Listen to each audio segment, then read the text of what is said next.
हर रोज एक नई कहानी देखने के लिए चैनल को सब्सक्राइब करें और बेल आइकन दबाना ना भूलें। नेहा अपनी सास कमला, पति रघु और ननद विभा के साथ रहती थी। नेहा दिखने में जितनी शरीफ और भोली थी, दरअसल वो उतनी ही चालाक और लालची किस्म की औरत थी। नेहा का ससुराल काफी ज्यादा अमीर नहीं था और बस इसीलिए नेहा हमेशा दूसरों की चीज का लालच किया करती। ऐसे ही एक दिन नेहा अपनी ननद के साथ मार्केट जाती है, जहाँ उसको एक बहुत अच्छी साड़ी नजर आती है। साड़ी को देखकर नेहा अपनी ननद को रोकते हुए कहती है, ननद जी रुकिए। क्या हुआ भाभी, आप इस तरह बीच बाजार में क्यों रुक गई? अरे वहाँ देखो, दुकान में कितनी सुंदर साड़ी है। मेरा तो उस साड़ी को देखकर मन कर रहा है कि इसी साड़ी को खरीद लूं। भाभी वो बहुत ही महंगी दुकान है। अब जब इतनी महंगी दुकान है तो उसकी साड़ियाँ कितनी महंगी होंगी, और आप तो जानती हैं ना, हम इतनी महंगी साड़ियाँ नहीं ले सकते। विभा, इसी बात का तो दुख है कि हम इतनी महंगी चीजें नहीं ले सकते हैं। नेहा अपनी पूरी बात बोल के मुंह लटका लेती है और अपनी ननद के साथ वो अपने घर आ जाती है। शाम को जब रघु घर आता है तब नेहा उससे कहती है, रघु जी, आपसे कुछ बात करनी है। आप जल्दी से फ्रेश हो जाओ, फिर हम बात करते हैं। नेहा, मैं बाद में फ्रेश हो जाऊंगा। तुम बताओ क्या बात है, क्या बात करनी है तुम्हें? वो क्या है ना, मैं आज बाजार गई थी तो मुझे एक साड़ी बहुत पसंद आई, पर मेरे पास पैसे नहीं थे, इसलिए मैंने उसे नहीं खरीदा। अच्छा, कितने की साड़ी थी वो? उसके टैग पर 4000 लिखा था। लेस करके कुछ तो कम करता ही ना। नेहा, तुम पागल हो। तुम जानती हो कि मेरी जॉब चली गई थी और इस घर में मेरे अलावा कोई दूसरा कमाने वाला नहीं है, और हम लोग किस दौर से गुजर रहे हैं तुम बहुत अच्छे से जानती हो। फिर भी तुम इस तरह से बोल रही हो। अब मुझे अच्छी लगी थी इसलिए मैंने बोल दिया। अब तुम ही बताओ रघु, मैं अपना मन मार कर रह जाती हूँ। अरे मेरा भी तो मन करता है ना कि कभी कभी महंगी चीजें लूं। रघु उसकी बात का कोई जवाब नहीं देता और वहाँ से चुपचाप नहाने चला जाता है, लेकिन नेहा अपना मुंह बना लेती है। ऐसे ही समय गुजरता है और एक दिन नेहा सामान लेने बाहर जाती है। नेहा की एक बहुत पुरानी दोस्त कनिका उससे टकरा जाती है। कनिका यार, कैसी है तू? मैं अच्छी हूँ, तू बता। और तूने शादी भी कर ली और मुझे बुलाया तक नहीं, ये सही नहीं किया तूने। शादी करके भी कौन सा खुश हूँ। शादी करके तो लग रहा है कि मेरी जिंदगी ही खराब हो गई है। नेहा, क्या हुआ? क्या बड़बड़ा रही है तू? कुछ नहीं, मैं बस ये कह रही थी कि यार चट मंगनी पट ब्याह तो हो गया, तो क्या ही किसी को बुलाती मैं। अरे ठीक है बाबा, नहीं बुलाया तो क्या हुआ, अब बुला ले और अपने हस्बैंड से मिलवा दे। वैसे भी मुझे यहाँ रहने के लिए पीजी तलाश करना पड़ता, लेकिन अब नहीं ढूंढना पड़ेगा, तू जब मुझे मिल गई। पीजी पर? वो क्यों? कनिका, तेरा तो इतना बड़ा घर है यहाँ पर, लेकिन फिर भी। अरे यार, मैं आगे की पढ़ाई पूरी करने बाहर गई थी और जब वापस आई तो मम्मी पापा गांव चले गए। मेरे घर पर लॉक लगा हुआ है। अभी कुछ दिनों में मेरे माँ पापा आ जाएंगे और जब आएंगे तब मैं अपने घर चली जाऊंगी, इसलिए मैं यहाँ कहीं रूम देख रही थी। पर अब तू मिल गई है तो मैं कहीं और क्यों रुकूं। वैसे ये मत सोचियो कि मैं फ्री में रहूंगी, मैं अपना किराया देकर जाऊंगी। वो कनिका, मैं तुझे अपने घर रख तो लूं, पर तू मेरे घर में एडजस्ट नहीं कर पाएगी। वो क्या है ना, मेरा घर काफी छोटा है और तू तो शुरू से बड़े घर में रही है। क्या यार नेहा, तू अभी तक मुझे नहीं समझ पाई, बस यही दोस्ती। वो दोनों आपस में बातें कर ही रहे थे कि तभी वहाँ पर रघु आता है और नेहा से कहता है, नेहा, सामान ले लिया तुमने? अरे रघु जी आप? हाँ, मैंने सामान ले लिया, बस मेरी बचपन की दोस्त कनिका मिल गई है तो इससे ही बातें करने लगी थी मैं। वैसे रघु, ये है मेरी दोस्त कनिका, और कनिका, ये मेरे पति रघु हैं। वाह, तुम्हारा पति तो काफी स्मार्ट है। हाय रघु, कैसे हो तुम? मैं ठीक हूँ, आइए कभी घर। रघु, मैं तो कुछ दिन के लिए तुम्हारे घर में ही रहना चाहती हूँ, पर ये है कि ये बोलती है कनिका तू मेरे घर में एडजस्ट नहीं कर पाएगी।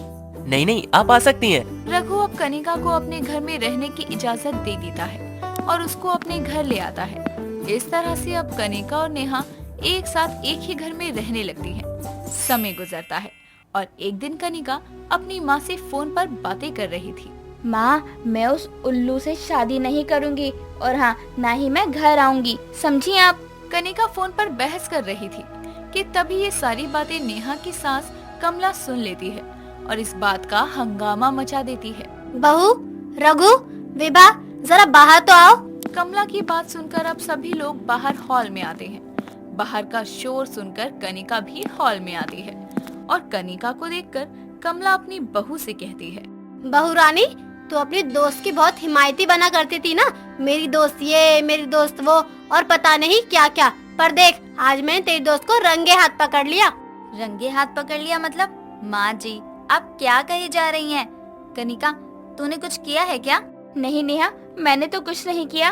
मम्मी जी, कनिका बोल रही है ना कि उसने कुछ नहीं किया, फिर आप उस पर ऐसे इल्जाम क्यों लगा रही हैं? इल्जाम?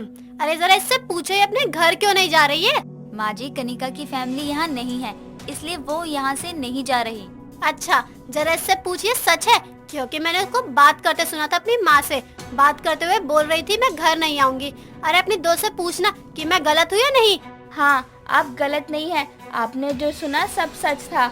हाँ नेहा, ये सच है कि मेरी फैमिली कहीं भी नहीं गई, और ये भी सच है कि मैं यहाँ झूठ बोल कर आई हूँ, और मैंने सभी से झूठ कहा कि मैं यहाँ अकेली हूँ। पर कनिका, तूने झूठ क्यों कहा?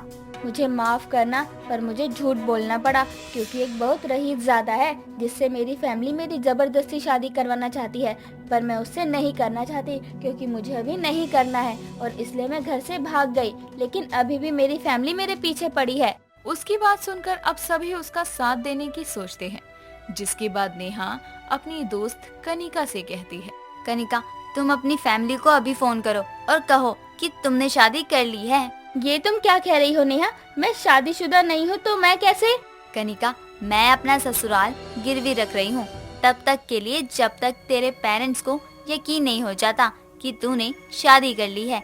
अगर तुझे शादी से बचना है तो तुझे मेरी बात माननी ही पड़ेगी। पर बहू, तू अपना ससुराल गिरवी रख रही है, तू जानती है क्या कर रही है तू?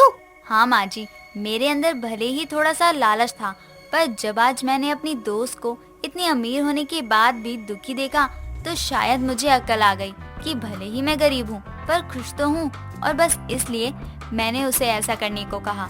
नेहा की समझदारी देख अब सभी को बहुत अच्छा लगता है और सभी उसकी बात से राजी हो जाते हैं। कनिका भी अपनी माँ को कॉल करती है और बोलती है, माँ, आपको बहुत चिंता सताती थी ना मेरी कि आपकी इकलौती लड़की को कुछ हो ना जाए, तो मैं आपको बता दूं कि मैंने यानी आपकी बेटी कनिका ने रघु नाम के एक लड़के से शादी कर ली है, और अब मैं यहीं अपने घर में रहूंगी। पर बेटा, तूने अभी थोड़ी देर पहले तो शादी ही नहीं करी थी, तो अब कैसे कर सकती है? हाँ माँ, मैंने थोड़ी देर पहले शादी नहीं की, हाँ, पर करने वाली थी, जो कि मैंने कर ली। अब मेरे पीछे मत पड़ना, क्योंकि अब मैं अपनी शादीशुदा लाइफ में बहुत खुश हूँ।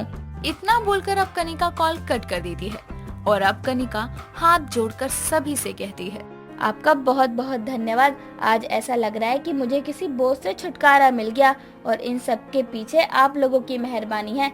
मैं आप लोगों का यह एहसान कभी नहीं भूलूंगी। शायद अब मुझे यहाँ रहना भी नहीं चाहिए। नेहा, थैंक यू, तूने अपना ससुराल गिरवी रखा बस मेरे लिए। अगर तेरी जगह कोई और होता तो शायद मेरी इस तरह से कोई हेल्प नहीं करता। अच्छा, तो अब मैं चलती हूँ। अरे ऐसे कैसे जाएगी? अब तू भी इस घर का हिस्सा है, मेरी विभा के जैसे तू भी मेरी ही बेटी है। कमला की बातें सुनकर कनिका की आंखों में आंसू आ जाते हैं और अब वो कमला को गले से लगा लेती है, और इस तरह अब कनिका उन सभी के साथ खुशी से रहती है। दोस्तों, अगर आपको ये कहानी पसंद आई तो इसे लाइक करें, शेयर करें और कमेंट करके बताएं कि कहानी में आपको सबसे अच्छा क्या लगा।